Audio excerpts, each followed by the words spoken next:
واسمي بأنك منطقي وبياني. عربية قلبي وروحي أحرفي ولساني.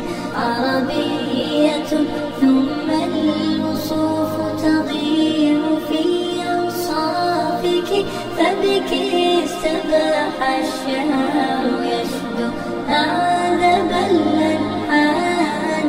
يا روعة سلبت شغاف القلب في ترنيمها، يا بلسما كم طيبت قلب الكثير العاني. في مفرداتك هامت الأرواح حين استعذبت حرفا وقولا صادقا وفصاحة ومعاني.